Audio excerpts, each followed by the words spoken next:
ಟೌನ್ನಲ್ಲಾಗಲಿ ಅಥವಾ ಬೇರೆ ಕ್ಷೇತ್ರದಲ್ಲಿ ಎಲ್ಲಾದರೂ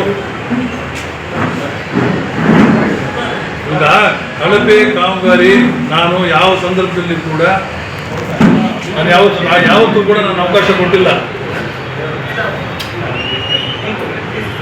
ಮಾತಾಡಬೇಡಿ ಯಾರು. ಕಳಪೆ ಕಾಮಗಾರಿಗೆ ವೆಂಕಟಶಿವಾರೆಡ್ಡಿ ಹತ್ತಿರ ಅವಕಾಶ ಇಲ್ಲ. ಈಗ ಟೌನ್ನಲ್ಲಿ ಇವಾಗ ನೋಡಿದ್ದೀರಿ ನೀವೆಲ್ಲ, ಕೋಲಾರ ಶ್ರೀನಿವಾಸಪುರ ರೋಡ್ ಯಾವ ರೀತಿ ಆಗಿದೆ. ಇವಾಗ ಎಲ್ಲ ಕಾಮಗಾರಿಗಳು ತಾಲ್ಲೂಕಲ್ಲಿ ಅವರವರು ಊರಲ್ಲಿ 90% ಅವರೇ ಮಾಡಿಕೊಡ್ತಾ ಇದ್ದಾರೆ. ಅವರು ಊರಿನವರು ಗ್ರಾಮಸ್ಥರು ಮಾಡಿಕೊಡ್ತಾ ಇದ್ದಾರೆ. ಇಲ್ಲಿ ಕೂಡ ಕಳಪೆ ಕಾಮಗಾರಿಗಳಿಗೆ ಅವಕಾಶ ಇಲ್ಲ. ಮತ್ತು ಇನ್ನು ಆ ಕೋಟ್ಯಾಂತರ ರೂಪಾಯಿ ದುಡ್ಡು ಸರ್ಕಾರದಿಂದ ಬರುವ ಸ್ಟೇಜಲ್ಲಿದೆ. ಇವನ್ನು ನಾವು ಮುನ್ಸಿಪಾಲ್ಟಿದಾಗ್ಬೋದು, ಟೌನ್ನಲ್ಲಿ ಆಗ್ಬೋದು, ಅಥವಾ ರೂರಲ್ ಪಾರ್ಟ್ಸಲ್ಲಿ ಆಗ್ಬೋದು. ಇನ್ನು ಯಾವುದೂ ದುಡ್ಡು ಬಂದಿಲ್ಲ. ಸೊ ಅದು ಬರುವ ಹಂತದಲ್ಲಿದೆ. ಇದು ಆದ್ದರಿಂದ ಇಲ್ಲಿ ಕೆಲವು ಕಾಮಗಾರಿಗಳು ಮರು ಕಾಂಕ್ರೀಟ್ ಮಾಡೋದಕ್ಕೆ ನಾನು ಆದೇಶ ಕೊಟ್ಟಿದ್ದೇನೆ, ಡೈರೆಕ್ಷನ್ ಕೊಟ್ಟಿದ್ದೇನೆ. ಇಲ್ಲಿ ಟೌನ್ನಲ್ಲಿ ಮಿಕ್ಸು ಅದೇನೋ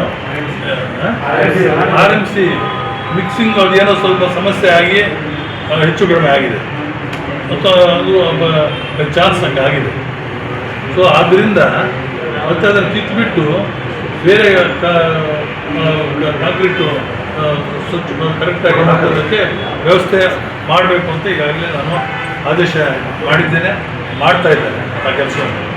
ಎಲ್ಲಿಯೂ ಕೂಡ ಕಳಪೆ ಕೆಲಸಕ್ಕೆ ಅವಕಾಶ ಇಲ್ಲ ನಮ್ಮ ಕ್ಷೇತ್ರದಲ್ಲಿ.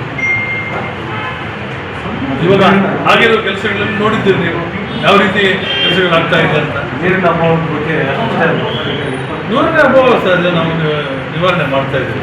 ಅಪ್ ಟು ಡೇಟ್, ಪ್ರತಿಯೊಂದು ವಾರಕ್ಕೂ ನಾನು ಯಾವಾಗಲೂ ನಿರಂತರವಾಗಿ ಇಂಜಿನಿಯರ್ಸನ್ನು ಟಚ್ಚಲ್ಲಿರ್ತೇನೆ. ಬೆಳಗ್ಗೆ ಎದ್ದರೆ ಯಾವಾಗ ಒಂದು ಊರು ಹೇಳ್ತಾರೆ ಅಲ್ಲಿ ನೀರಿಲ್ಲ, ಇಲ್ಲಿ ಇರಲ್ಲ, ಅಲ್ಲಿ ಹೋಗಿಲ್ಲ, ಇಲ್ಲಿ ಹೋಗಿಲ್ಲ ಅಂತ. ಅದನ್ನು ನಿವಾರಣೆ ಮಾಡೋದು ನಮ್ಮ ಕರ್ತವ್ಯ. ಮಾಡ್ತಾ ಇದ್ದೇನೆ. I am doing it. ಮತ್ತೆ ಇಲ್ಲಿ ಕಳಪೆ ಕೆಲಸಗಳು ಯಾವುದಕ್ಕೂ ಅವಕಾಶ ಇಲ್ಲ.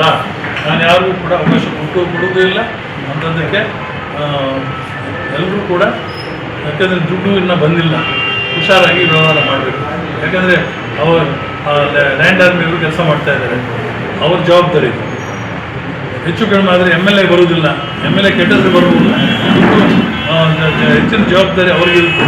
ಲ್ಯಾಂಡ್ ಆರ್ಮಿಯವರು ಅವರು ಕೂಡ ಇದ್ರ ಮೇಲೆ ಗಮನ ಇಟ್ಕೊಂಡು ಕೆಲಸ ಮಾಡಿಸ್ಬೇಕು.